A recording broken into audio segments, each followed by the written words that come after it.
को पता है, पर डॉक्टर जहीर साहब को बताऊंगा कि मैं जब महाराष्ट्र में एमएलए था तो मुझे भी एक इंजीनियरिंग कॉलेज मिला, और मुझे मिला हुआ इंजीनियरिंग कॉलेज मैंने नागपुर के अंजुमन इस्लाम को दिया।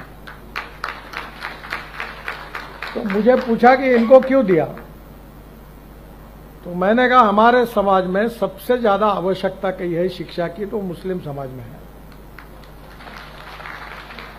दुर्भाग्यवश यह है कि 5 ही धंधे समाज में लोकप्रिय है, चाय की टपरी, पान ठेला, कबाड़ी का दुकान, ट्रक ड्राइवर और क्लीनर। पर हमारे समाज में से अगर इंजीनियर, डॉक्टर, वकील, आईएएस, आईपीएस ऑफिसर बनेंगे तो ही समाज का विकास होगा।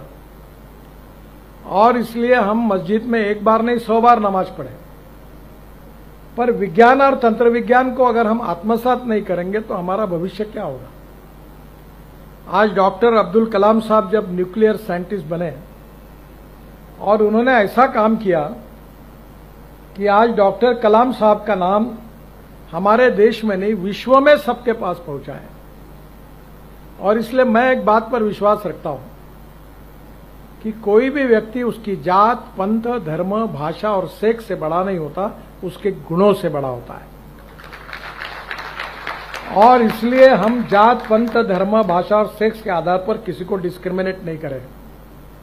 मैं तो राजनीति में हूं, यहां तो बहुत बातें चलती है, तो मैंने कहा नहीं, जो मैं मेरे हिसाब से चलूंगा, जिसको देना वोट देगा, नहीं देगा वो नहीं देगा।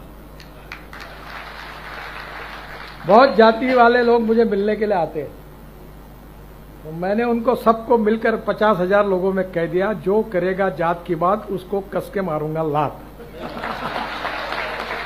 तो मुझे मेरे मित्रों ने कहा कि ये कहकर तुमने बड़ा नुकसान किया है। मैंने जो होगा सो होगा, अगर चुनाव जीतता नहीं तो आदमी मरता थोड़ी है, मंत्री नहीं हुआ तो। पर मैं अपने उसूलों के साथ इस पर कायम रहूंगा और व्यक्तिगत जीवन में उसका आचरण करूंगा। आज मुझे खुशी है कि अंजुमन इस्लाम से हजारों लड़के लड़कियां इंजीनियर बने। अगर ये मौका उनको नहीं मिलता तो नहीं बनते।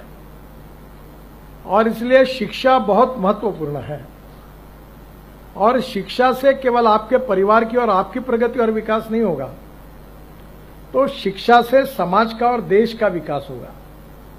नॉलेज ये पावर है, और ये जो पावर है ये आत्मसात करना अलग अलग क्षेत्र में आपका बहुत महत्वपूर्ण मिशन है। मैं इंजीनियर नहीं